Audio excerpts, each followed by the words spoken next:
Hi, Start. everybody. Hi, everybody. Well, So you've turned on the recording, I hear, right? Yes. Good, excellent. Okay. How's Or- everybody today? Doing good. How about yourself? Good. It's hot in San Francisco. Yeah. I'm feeling the heat. yeah, it's really hot today, isn't it? Yeah, yeah. Yeah. Like they outside instead we stuck here. Yeah, I know. It's nice though for a change. I know. We- I didn't realize because I'm in the East Bay this week basically and didn't even realize it's, 90 something degrees because I've been inside this whole week for class. And Yeah, yeah. Well, it's not that hot. I mean, here, yeah, East Bay it is. Yeah, yeah. yeah. So let's see. We're waiting for some folks still, but I think in a minute we have to start here. Yes. We're not sure. I think we're waiting for B, but we're not sure if she's joining today. Okay. Um, Anybody else? I think that's or Seems like we've had more people in the past. I don't know yeah. if it's dwindled. Is there anyone else? I think that's Yeah, I think we're everyone. missing. I wasn't someone else in our group, but like never showed up. Or I think only that showed might up have been once. it. Yeah. Yeah. Yeah. But we have more time for each question today, All which right. is nice. We have Yeah, good. like at least 8 minutes, I think, that Okay. we can hear you. So you don't have to And, fill it all, but that's just there's more yeah, time to do that. probably won't. And I do want to hear questions from everybody today. Yeah, so that you all get a chance to ask. Yes, we have Good. 6 questions. So we have I think almost everyone has a question assigned that they're going to ask. If someone for some reason isn't able to speak, then we'll have a spot for someone who Sure. does have a question. But Good. Trung, would you like to start us off? Um,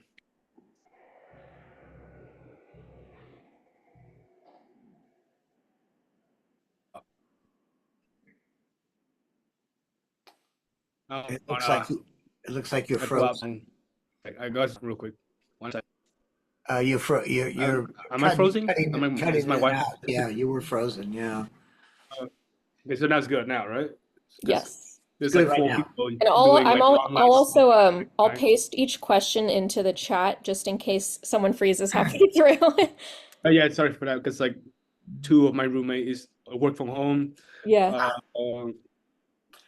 and then me and then my girlfriend. So it's like 4 or 5 people, and then Yeah. and Bandwidth then problems. Yeah, I yeah. get it. So for the first question is so looking at the last 24 years or so, how have you been involved in the LGBTQ equal right movement? Last how many years? How many years did you say? 24. 24. Oh, I see it here. Yeah. In the how I've been involved in the equal rights movement. You're talking specifically LGBTQ kind of thing. Yeah, yeah. Um, well, this is basically, I think now we're talking about the post-AIDS years, which I suppose would be like about from say around 1999 or right around in there on, maybe a little earlier, maybe as early as mid 90s. I'm not a political person per se, and so I'm not one to get involved in demonstrations and all that kind of thing. I support all kinds of organizations with donations and moral support, but I'm not an active a person. I wasn't active in any of the AIDS protests or anything like that.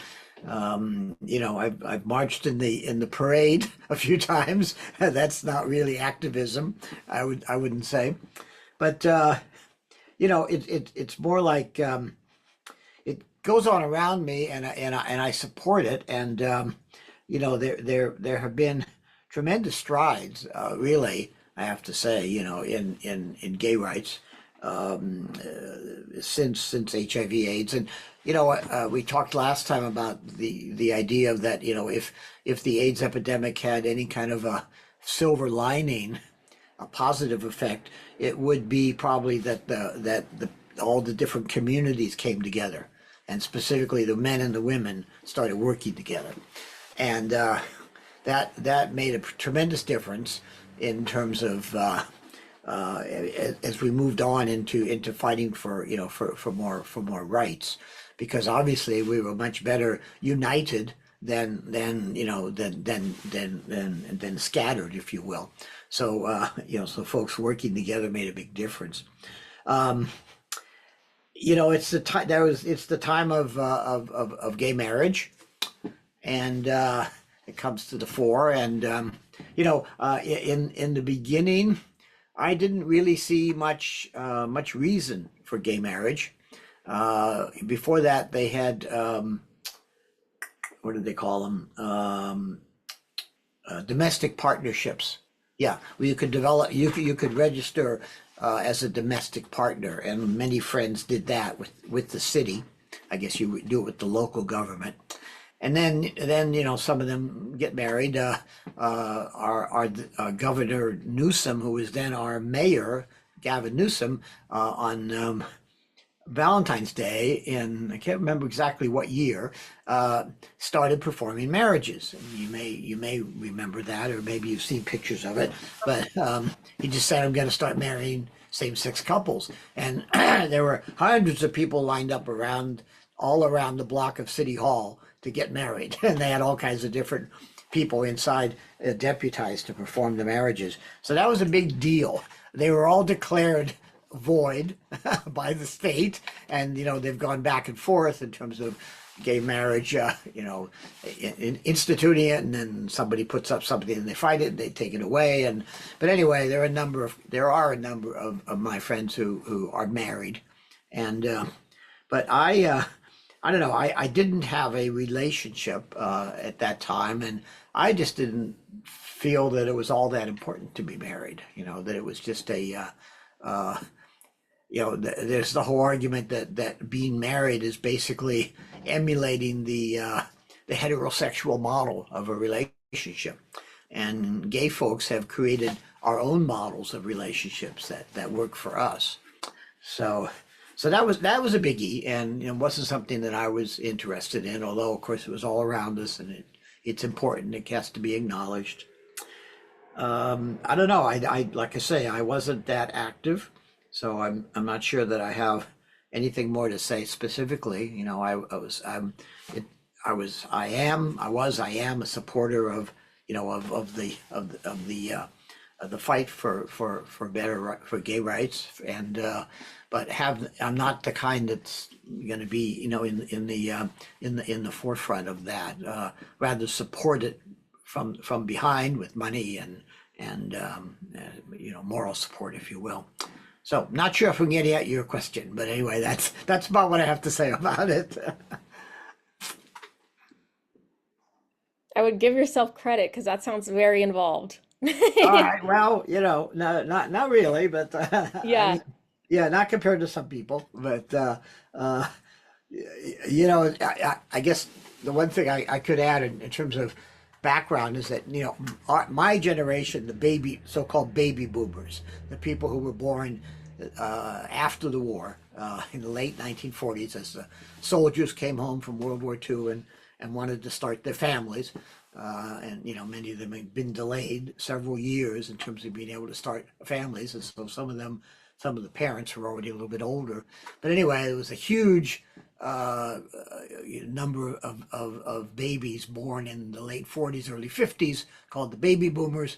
My high school class was the largest class that the high school ever graduated. I forget how many people there were, 900 or something like that. It was like unbelievable. But anyway, point being that our generation has been really kind of the generation that has been the most active in terms of going for rights. We were very active in civil rights movement, and there are people I know who's like everything that comes along, they're interested in it. They want to fight for it, and so our generation is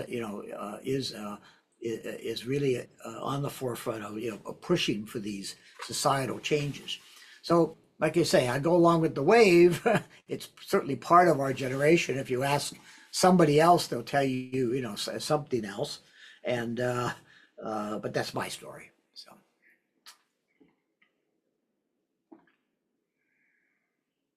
who's next? I have the next question. Um, so we want to know your thoughts on addressing legislation and policies like Don't Ask, Don't Tell and the Defense of Marriage Act.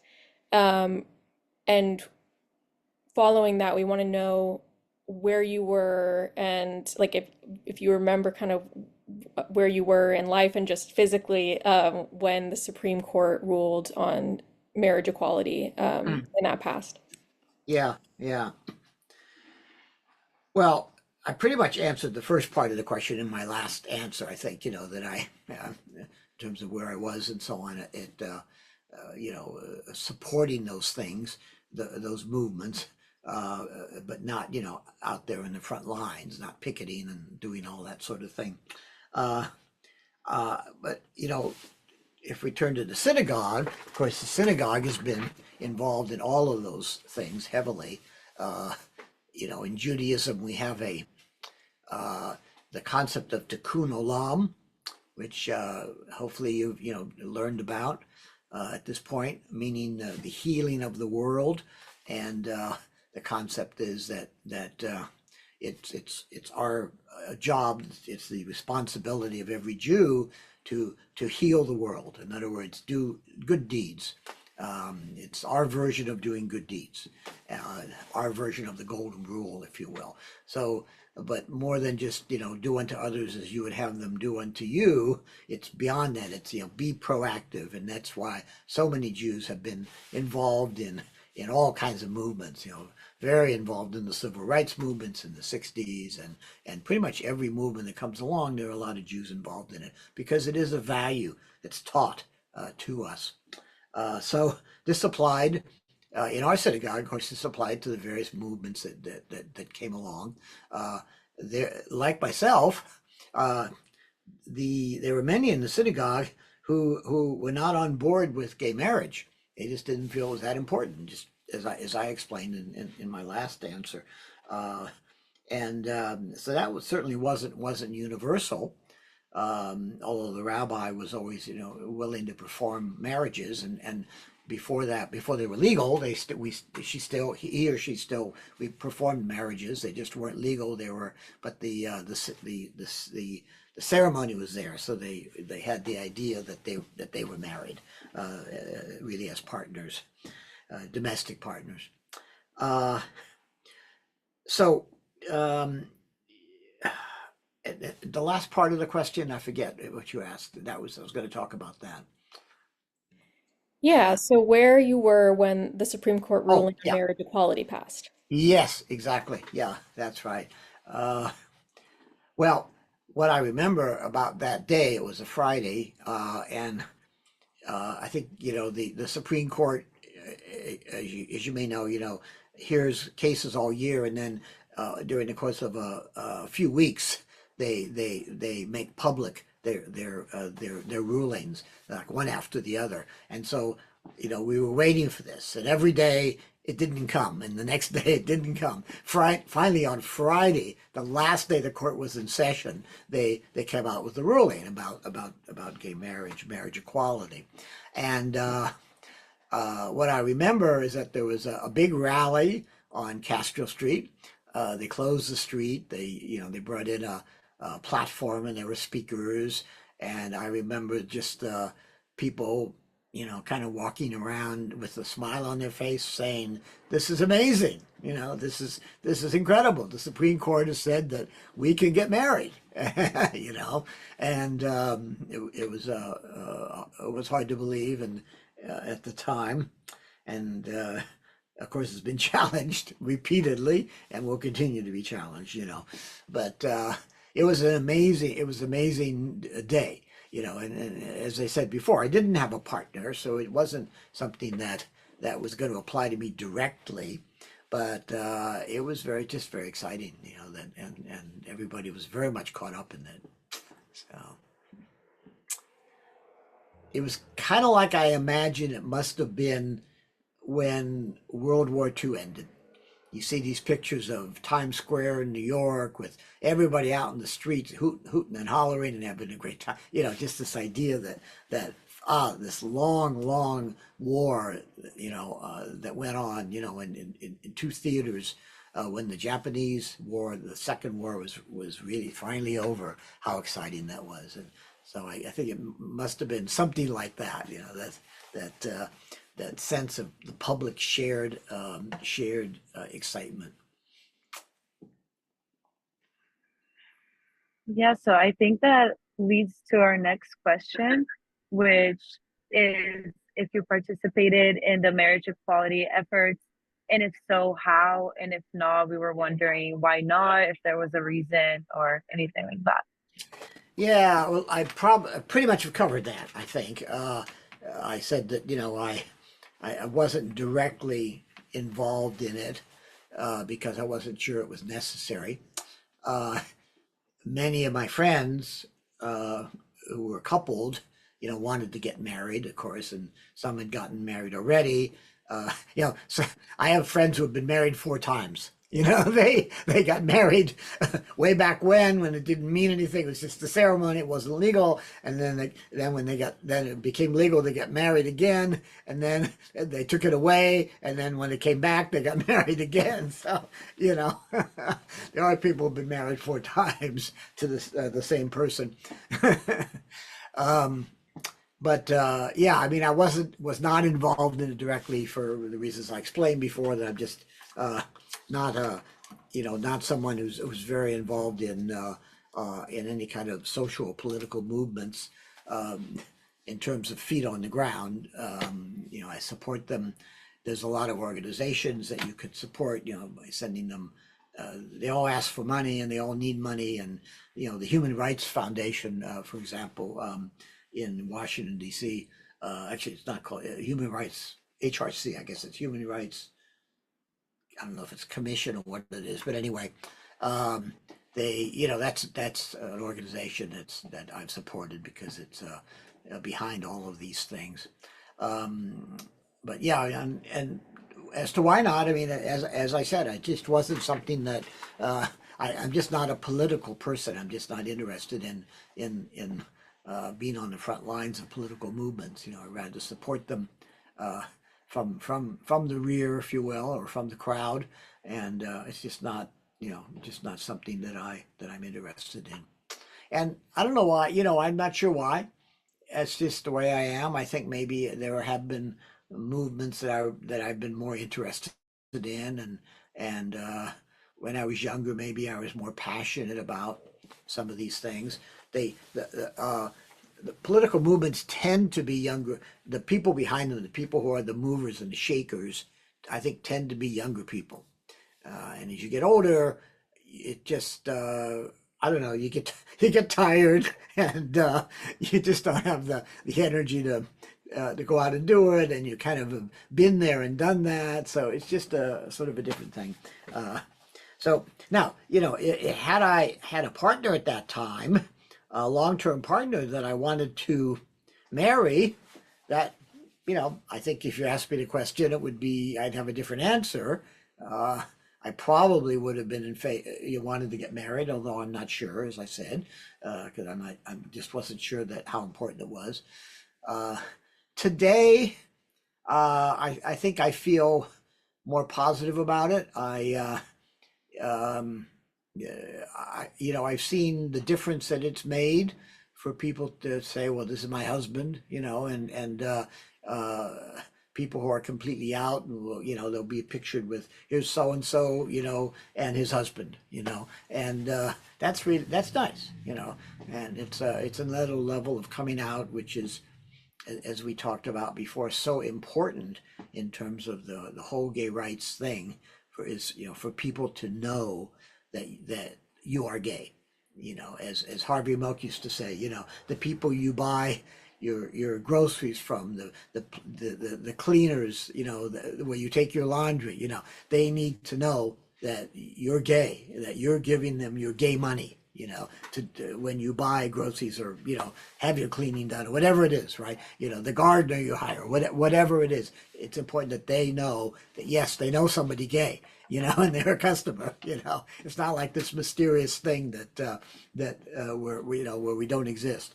Of course, in San Francisco, it's hard to think of that, because there are so many gay folks here. But I digress.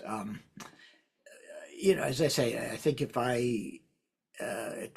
today, I would be more in favor of marrying my partner. Although I have a partner now of about 10 years, but he wants to get married, but I really don't. I just, I'm just not there. So. So, I wanted to ask as kind of a follow-up, which I think you were kind of getting at it, is that yeah. if the Supreme Court ruling that made it, federally law and required to be require to recognize gay marriages, if that you felt kind of shifted your mindset of it not being as important, or if you saw other people's mindset kind of change that, now that it's this federally legal thing, maybe it was, it wasn't as important because it wasn't legal before. And so now it's kind of, oh, it's there and it can happen. Is it now kind of changing people's minds to maybe I do want to, or maybe it is more important than I thought? Yeah. So, what are you asking specifically then? What part of that? I guess so, was it that people before it being federally, like federal law, were people kind of not as interested or didn't care as much as kind of a like coping thing, like, well, it's not legal, so I guess I don't have to care. Mhm. And so was that changed maybe, like, is that true? And was that changed maybe after it was legal that, Oh, I see. Yeah, yeah, yeah. Yeah, so as you said, I mean, before it wasn't an option. So yes, you could get married, you could have a ceremony, but it didn't mean anything legally. And it's marriage is an interesting marriage. Excuse the pun, between religion and government and politics. Right? There's this interesting relationship, right, between religion and politics, which comes together really around marriage. It's one of the areas one of the few areas that it does, and so certainly all the religious organizations, the different stands that they took on it. Some supported it, some didn't. Reform Judaism, the liberal branch of Judaism, and as well as the conservative, the middle branch, I think, did support it.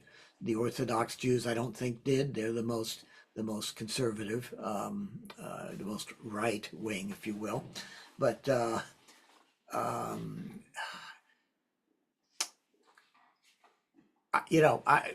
don't know. I mean, what I can say beyond that, it. I think I pretty much said what I have to say on it. I don't know. I'm not sure I'm answering your specific question, but it's pretty much we're kind of going around and around on it. So. Yeah, no, I think you did. You gave a good answer, and like in Yeah. many different pieces, it kind of comes All to, right. yeah, Okay. I'm yeah, glad thank you could decipher that. Okay.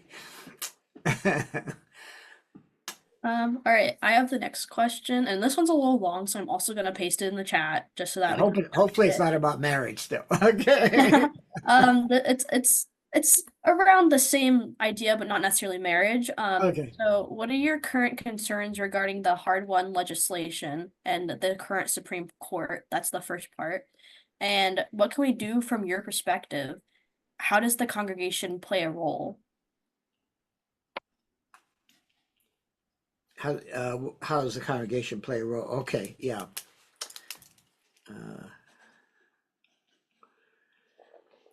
Well, what can we do?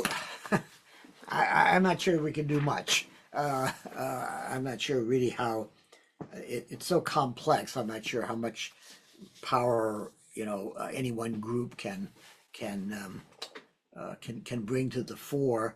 Uh, I think the current Supreme Court is a disaster. Uh, you know, the worst president we ever had got to appoint what, three justices, which is Trump, just by accident, and then this whole thing where the Senate blocked Obama's nominee for over a year, right? That was just complete nonsense, and the court has just become a political body, and it's not supposed to be. The concept of the American government system is checks and balances, where you have you have the president, you have the Congress, and you have the courts, and they're supposed to keep each other in balance. If two of them go off, then the other one is supposed to be able to bring them back. And so, with this court being just completely political and all about who gets appointed and how conservative they are, and now you have all these conservatives on there from the Trump era particularly, and some from way back, of course, but it's not a neutral body, which it's supposed to be, and it really doesn't function in the checks and balances. So that, I think, is a tragedy, because it's not the way our government was set up. And so I find that very frustrating. It's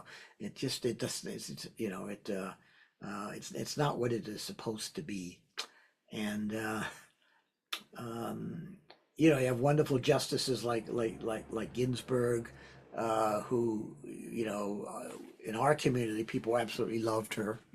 She was a wonderful, a liberal justice, very bright, and very, very fair. She would really consider cases on their merit, and not just vote her political persuasion. And so the court is a disaster as far as I'm concerned, and I'm very concerned about it, because if Trump gets to be president again, which I think unfortunately he very likely will, because we have what I would call a perfect storm.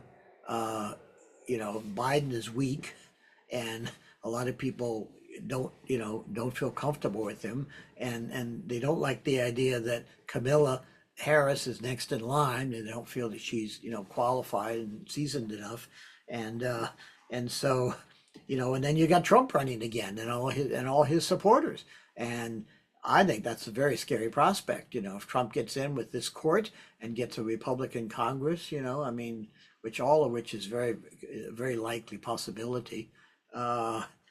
It's like I say, it's a perfect storm. There's nobody else.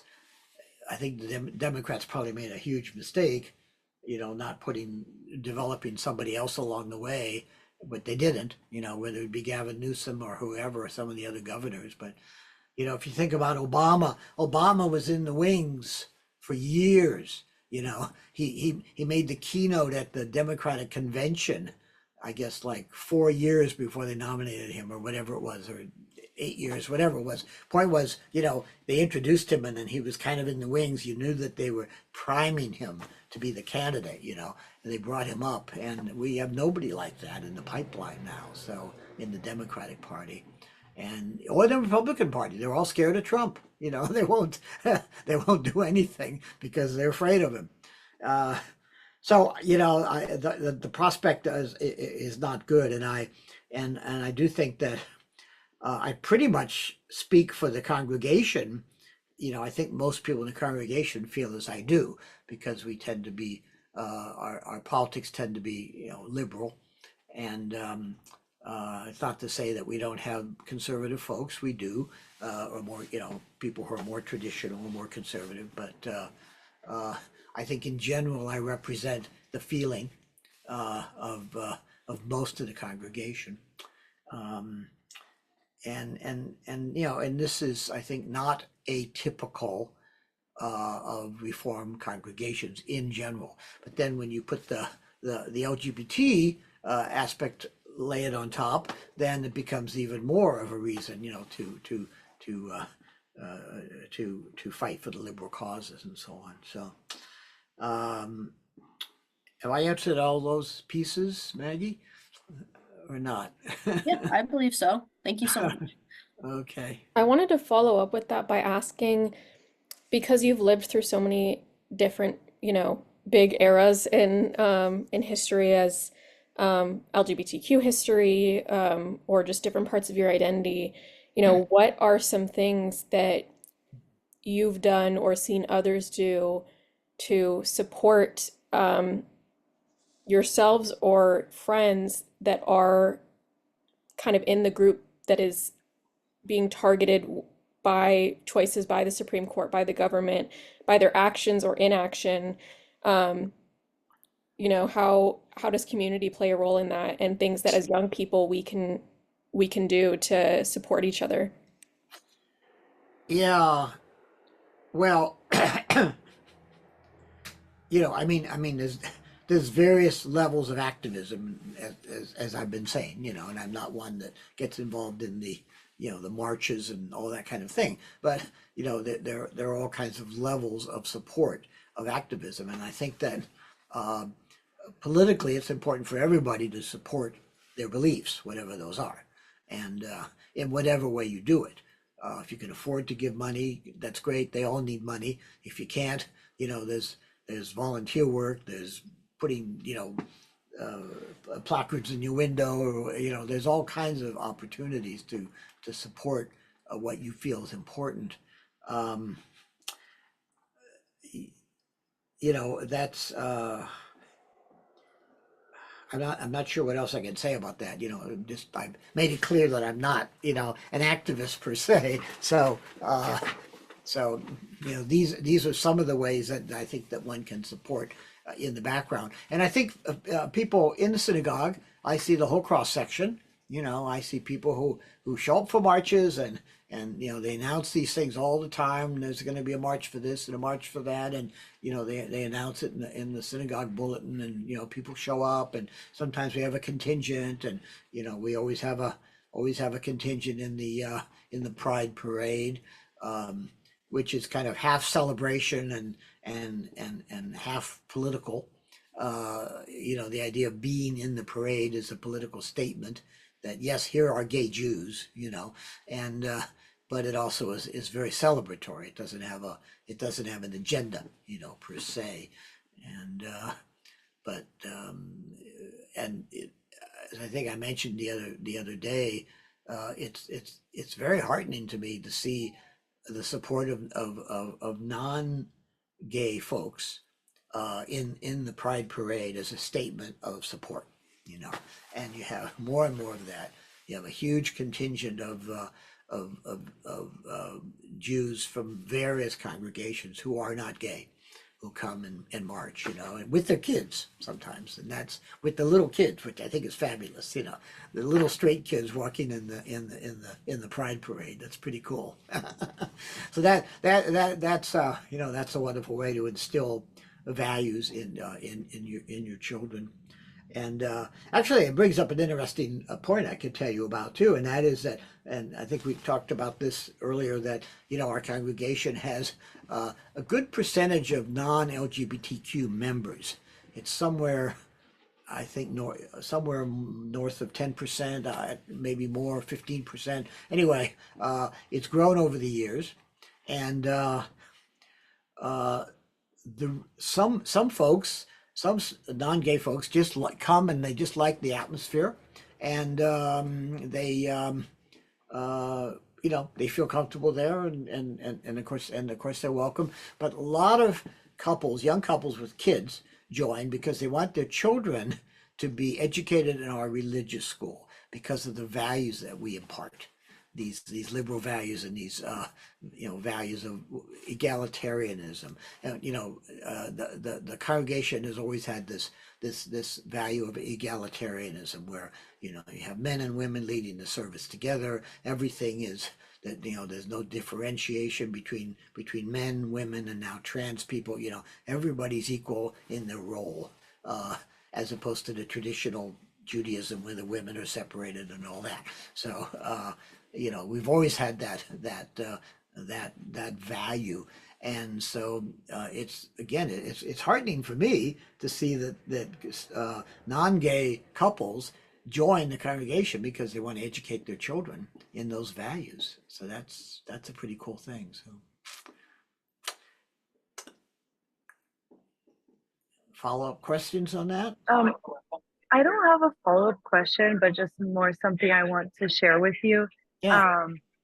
Because I think that's beautiful what you said, because I come from Brazil, and it's very Catholic and very strict. And um, yeah, my whole family's straight. Like, I bet that they didn't even have the chance to come out if they wanted to. And my little cousin, actually, she broke that with my aunt. So my aunt, even though she's straight, she has always taken my little cousin to the pride parades in Sao Paulo in Brazil, because she always wants to, like, she doesn't claim to be anything yet. She doesn't know, but she always says she wants to support it and have the option and be educated in that.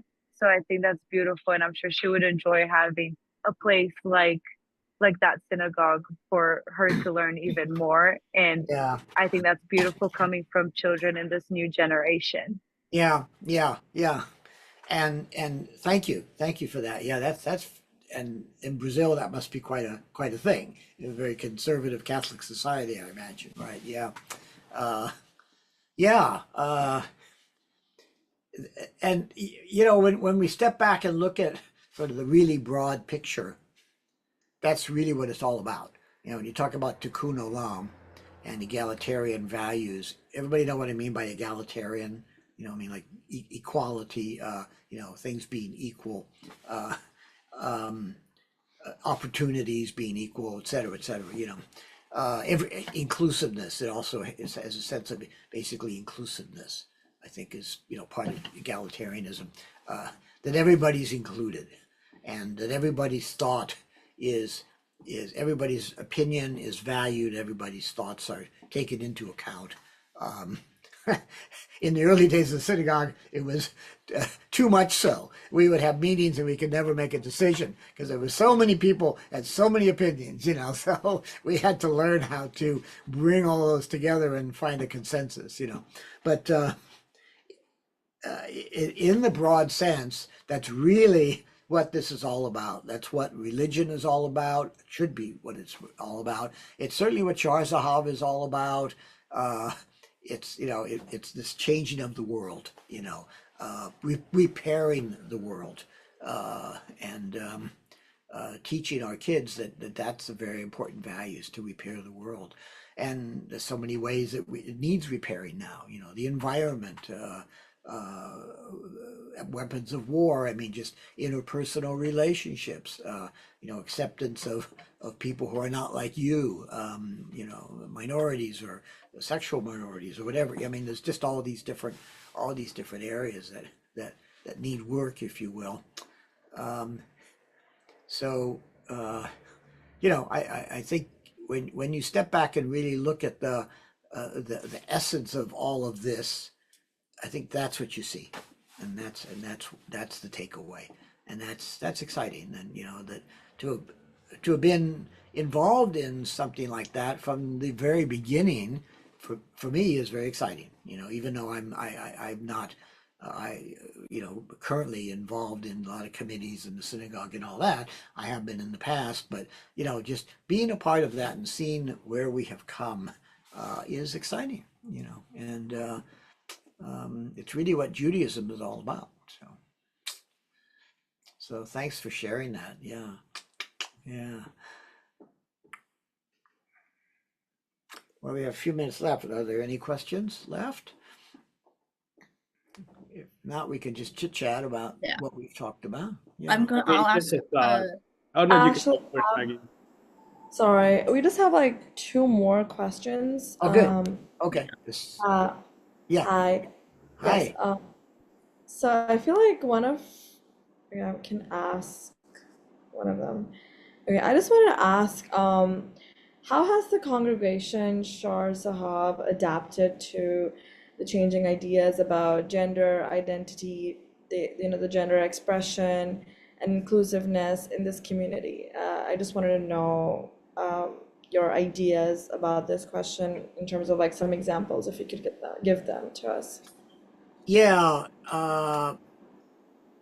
well, I think I spoke a bit the previous sessions about transgender folks in the congregation, which is kind of like the new frontier. You know, first it was gay, and then it was bisexual. You know, welcoming bisexuality, and now you know, trans is really is the new frontier in terms of the, you know, where who's fighting for equality and for recognition. And Shar Zahav has always been, you know, we've always had, I can remember way back that we've had trans people, because long before they were acknowledged as trans people. So we've always had you know, we've always been welcoming of everybody. And so that never has been an issue for us, you know, that we don't welcome folks because of gender. I mentioned that, actually, I gave you the wrong information. I mentioned last week that we had the first transgender rabbi who was a member of our congregation. He was the first acknowledged transgender. There was another rabbi who had been ordained, but they were not out as a trans person at the time. So, but Reuben Zellman, who is was the first person to be admitted to the seminary as an out transgender person, so out transgender Jew. So anyway, I think that, you know, of all the congregations, we've been the one that's been in the forefront of gender issues, because they are so upfront for LGBTQ folks. You know, I mean, that's it, LGBTQ, right? I mean, that's us. That's all, you know, that's all of us. And so that's all about gender. And so I don't think there's there's a synagogue where people would feel more comfortable, you know, being of whatever gender they are than Shar Zahav. It's great that other synagogues welcome all kinds of folks now, folks of, you know, of all gender persuasions. You know, when there were three founders of our synagogue, and one of them, Daniel Chesser, always used to say that the reason that he founded Shar Zahav was because he and his lover could not be called up to the bima during a service to be congratulated in the honor of their anniversary of their relationship. And so he said, so I had to create a synagogue where that would happen, you know, where they would acknowledge our relationship. And now pretty much any synagogue in the Bay Area will do that. They will call up a gay couple or a mixed gender couple or whatever, and to acknowledge their anniversary or their life cycle ceremony or whatever it is, you know. So and that's a lot of that is because of the doings of synagogues like Shar Zahav, and you know, we take credit for that. We do take credit for that. Another thing I could tell you about that, which is kind of interesting pertaining to synagogue, there was a man, Mike Rankin, who had been the president of Shar Zahav, and for many years he would go to the conventions of the Reform movement, and he put on a presentation, and he had a slideshow of Shar Zahav, different activities and people doing different things, different events and so on. And he would show that and talk about, you know, Shar Zahav. And after that session, parents would always come up to him and say, oh, you know, we have a gay kid, or, you know, this, that, or the other, something about, you know, about their children or their relatives or whatever. And so we feel that those sessions that Mike did had a tremendous impact in terms of the shifting of attitude in the general reform organization, reform movement. And so, and you know, that's Shar Zahav, but there are also a lot of other LGBTQ synagogues. So, you know, all of that pertains to gender, I think. You know, all that pertains to the importance of the acknowledgement of, you know, of gender. So, am I getting at that? Yes, Rob, thank you so Yeah. much. Good, good. So we have a little more time. Tran, did you have another? Somebody had their hand up. Was it Tran? Did you have another question? Maggie has, I think, the last question that we have written Oh, out, and then if oh, okay. anyone has, we should have time for Follow-up question. follow-up questions if anyone has anything. Okay, great. Yeah, so I'm asking the question for someone who isn't here right now, but Okay, good. the question is, how have your ideas about gender evolved? Maybe your personal ideas. Well,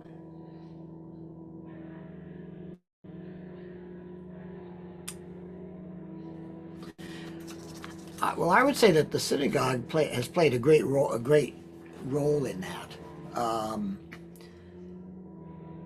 because it's always been so much on the forefront of gender issues, and you know, and gender equality, is, you know, as we talked about, as I've explained. And so being a part of that taught me a lot and made me think about a lot of things that I otherwise maybe wouldn't have thought about with regards to gender. So that's been important. I mean, you know, it's become more and more of an issue, of an important thing within the LGBTQ community. You know, we used to call it the gay community, right? And now we call it the LGBTQ community, you know, and LGBTQI, or, you know, I mean, all there's just so many variations, you know, that certainly you know, I never thought about, I never knew about as a younger person. So so just being around all that, I think is very enlightening, and you know, learning from other folks who are passionate about various causes, and you know, building relationships with friends who, you know, friends from the synagogue, you know, bisexual men, women, transgender folks, you know, building these relationships, you know, with them, friendships with them. It's a place to do that. And so that's been very important. Now, you know, would I have that opportunity if I were not part of Shar Zahav? Yeah, probably. But there, it's so much of a value. It's so front and center that I think it really has encouraged me to learn a lot.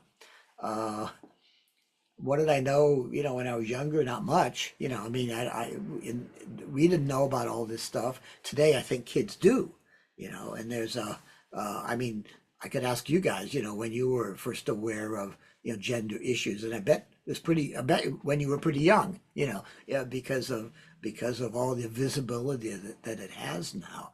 And so that's terrific. You know, I think that's great, because we, you know, we certainly didn't in my generation, and you know, our parents didn't either. I mean, they didn't have any context for it really, and so, you know, my parents were not bigots. Fortunately, they were, you know, they were educated liberal folks, and they didn't, you know, they didn't say, oh, you know, look at those queers over there, you know, and anything like that. They didn't, you know, they were not derogatory of other folks, but and you know, and when I came out to them, they were very accepting of it. You know, it took them a while to really understand it, but they were accepting. So you know, I guess the bottom line is, you know, that I have learned so much from being a part of the synagogue, and that I probably, it's accelerated my understanding, my embracing of gender issues, and feeling comfortable, you know, with that. So that's been an important catalyst for me, the synagogue. I wanted to ask, like, specifically about kind of your evolution of ideas surrounding gender roles, and if maybe if you were raised or as a child kind of under the idea of, like the feminine or male roles. And if you had experiences with different people, or just experiences in life that kind of changed your opinion, if you did were raised in that way, whether that's with lesbian women that you met that were participating in things that were not the standard feminine roles, or anywhere else in your life, even even straight people that kind of defied the binary roles Yeah, that a lot yeah, of us are brought up to understand. yeah, yeah. I mean, um, yes, I was raised in the 50s, and those were not issues that people were aware of. Uh, my grandmother was very much very traditional, in her whole social milieu and how her friends and how she related to people, and she wasn't bigoted, but she had very definitive ideas about what a man does and what a woman does and what a little girl should do and manners and all that. It was I used to call her my mid-Victorian grandmother because she had these sort of old-fashioned ideas, and so and my mother, had got some of those from her, but my dad, on the other hand, somehow seemed to escape that. He grew up in Seattle, and his parents were first generation immigrants who came as teenagers, I think, or a little younger, and um, so he had different values. Uh, he was a physician, and I think also his training as a physician, made him more accepting of all kinds of folks because he had to embrace all kinds of things, all kinds of illnesses, and all kinds of conditions, et cetera, et cetera. So he was a wonderful influence growing up for me, and so, uh, but certainly, when we talk about all these traditional roles of men and women and all that, that really it comes from the 50s, and of course from before, and then it gradually dissipated. A woman rabbi. God, we have so many women rabbis now, but when I was a kid, what, a woman being a rabbi? I mean, forget it. It just wouldn't be done, right? And women cantors. Again, the cantor was always this, you know, deep voiced man, like an opera singer, right? The beautiful voice. And well, guess what? There are women like that too who have great voices, and Temple Emmanuel hired a woman who was she had been an opera singer, she was fabulous to be their cantor. And, it went in the early days when there weren't that many women cantors. We have a woman cantor at our synagogue, and um, today I think people think nothing of seeing a woman rabbi, but that's a whole new thing. It just it wasn't around 50 years ago or even 40 years ago. So that's kind of that's um, all of that's changed. So again, like I said before, being a part of Shar Zahav, where all this stuff was so front and center, and we were always on the forefront of it, of doing these things, and acceptance of all these, gender, changing gender issues and changing roles of men and women and all that. We've always been on the forefront of it, so that's been fortunate because I have been able to participate in that and learned a lot along the way, and gotten more educated and changed my values, and adjusted my values. So that's all good. That's all for the good. Is that answering your question? Yeah, no, that does. I just thought of it when you were kind of answering the last one because I know, like you were saying, you know, for us, we're growing up in a time where we kind of notice these things and are aware of these things at a young age. And like for me, my parents got divorced when I was 3. And so like seeing, my mom raising us as a single mom for half the time, like I grew up with that idea of, yeah, women can do anything and are able to, they can be the breadwinner, they can, be the head of the family and that kind of stuff. And so it is interesting to hear, you know, the difference. And especially as you were saying, you know, growing up in the 50s, where like I see the same thing. My grandma is the total traditional housewife. And so Yeah, yeah. it's interesting hearing like how different it is Yeah. between generations and age groups. Yeah, I remember there was a family that lived on our block, and the father died young. He was like in his 40s. He had some disease, and he died. And so the mother had to raise the kids, and they were friends of ours. And I remember my mom saying, those kids don't have a chance at all, a chance in hell, in other words, the fact that they were raised by a single mother, in her opinion, meant that they didn't have a chance to have a life or be successful, right? And it's probably meant that they were more successful because they had to try harder, because they didn't have a father, and the mother had to raise them. So I'm sure they turned out all right and probably better, but anyway, but yeah, that's the kind of thing. Yes, exactly. Yes, so thanks for amplifying that. Yeah, that's exactly it. Yeah. So I guess I'm gonna call us back here in a minute. We have maybe time for one more question. Well, let me ask you guys, how has the class been? Feel like you've learned something? Have you? I definitely feel like I learned a lot, not just about the faith, Yes, because I didn't really know that much about it. Oh, sorry. Is someone talking? Oh, okay. Yeah, not just about the faith, but just in, I kind of wrote this on my paper too, that it's beautiful to see how everyone is included in every way possible. Like I mentioned in class, how in the way I grew up, I was taught that like church wasn't even actually the same thing if it was like through Zoom. And even going to the service, I thought it was going to be more of like a camera propped up and we would watch the service, but it wasn't like that at all. It was super inclusive, even on the comment section and stuff. So Mhm. it really taught me how, like, when you include people like that, it truly does make them feel very special and very heard and very seen and warm. And Yeah. it's really, really nice. Yeah, it's interesting. The Zoom service, of course, we started doing them during the pandemic, and many synagogues like ourselves continue doing them. Some of them are, they basically just broadcast the service. So you can go online and see Shabbat services from synagogues all over the world. It's pretty cool. You can do that.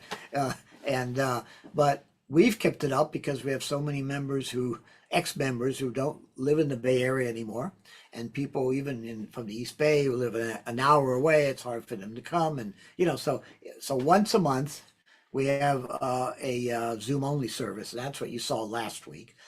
The other weeks it's a hybrid service. It's live, but also on Zoom.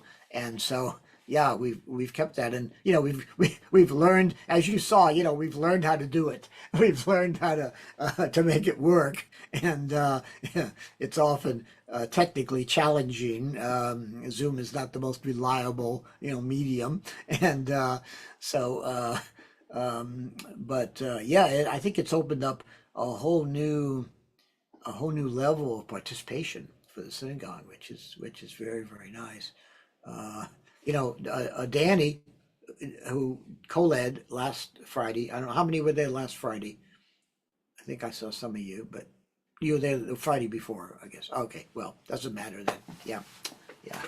Yeah, I was gonna say yeah. one of the things I noticed right away on that Zoom was like how tech savvy the people running Zoom were for not Yeah, being raised like in our generation of growing up with all of like the tech yeah, skills. And yeah, to me it yeah. showed like a dedication to the faith and the community and learning those skills and being really good at it to keep the community together.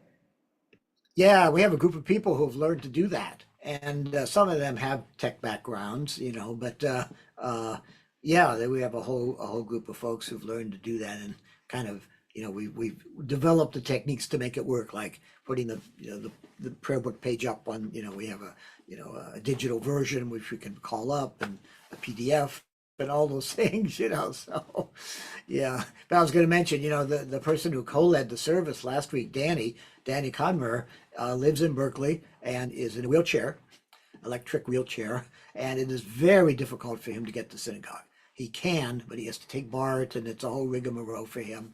And so he's usually on Zoom, and he co-led the service with the rabbi on Zoom on Friday. So that's the kind of thing that is really great, that can happen. So looks like we're being called back. So No, you're not being called back. I just want to thank you for this experience and opportunity. I haven't been listening to the interviews, but I have been reading students' reflections. And so anyway, in context of your group, I wanted to join your room just briefly to say thank you, Rob, for your volunteer time. And thank you to the students for taking such care in listening and recognizing that you're in a position to help transmit the legacy and values that Rob has generously shared with you. Thank you for being my friend for such a long time, Rob. And it has been a long journey. Yeah. I'm glad it's brought us to this encounter. Yeah. So Yeah. I stay together until I call everyone back. I'm going to go visit the other two groups, so you have another minute or two. All right. Okay. Great. Thanks so much again. I think Maggie, you were going to share something. I was gonna mention that I noticed the page numbers helped me so much when the page numbers were put in the chat for the Zoom, because I was using the PDF version, and Yeah, so it was nice to like immediately when they started going into each one of the prayers just came up, and it was perfect. Yeah. Like, it's so easy for us to be able to find what we need to find. Yeah, we've gotten it down to a science. Yeah. I mean, look, being on Zoom is a poor excuse for being there in person. I much more enjoy it in person, because so much of it is the people, and although we, in the beginning we chit chat amongst ourselves, and then we have the breakout rooms at the end and stuff, but it's not the same. You don't get to see the people and to be with the people and the friendships. The friendships are so key for me to the synagogue. I'm really not that interested in the service. I used to say, I come for the onigs, I come for the social hour afterwards, because I want to see the people. I love the community, I'm not always that interested in the service, but the community, the friends that I've made there, and the relationships that I've established over the years, that's what keeps me coming, and so and I did talk about early on, I think my struggle between, of moving from the synagogue I grew up in, Emmanuel, to Shar Zahav, where things were done so differently, and gradually coming over and feeling comfortable, with that. And there's still things that I wish we did better, there's always going to be stuff I wish we did better, but we have our own way of doing things. We have our own set of rules and values. So that, we're very much a values driven organization, which are a lot of LGBT organizations are. So Yeah, I wanted to say I hope at some point will get to experience the in-person version, because I'm someone who I value the in-person yeah, experiences of things so much more, whether it's, class or therapy or services, anything Sure. like that. I'm Yeah, like, yeah. it makes it a whole difference. And I have my Jewish side of the family live kind of around the Bay Area, some like mostly up in, Marin and in that area. And so I'm like, hopefully at some point I can get them to come into the city and check it out with me. Yeah, well, you're welcome anytime. You don't need an invitation. Just come Yeah. in. Yeah, except anytime except the last Friday when it's all Zoom. But Mhm. other than that, yeah, certainly Yeah. welcome. Because I 100%. wonder, like, I don't know if they, are aware of Shar Zahav. I'm sure they are because they all at some point lived in the city. Um, and and so that like I'm like, I wonder if it'll be something that I get to introduce to them or what, but I want to see just because we have, different levels of knowledge when it comes to, I wasn't raised religious or anything, but I know Yeah, yeah. like my grandma was raised with all of the Jewish laws and everything. They had the kosher setup with the kitchen and everything. And Yeah, so yeah. Well, they, you should come. You should come on your own, and yeah, then maybe at once, and first, and then after that, maybe you can invite folks. But looks yeah, like we have to go back. yeah. So We'll see you good. back in the main room, but thank you so Yes. much. Okay. Okay. Bye, everybody.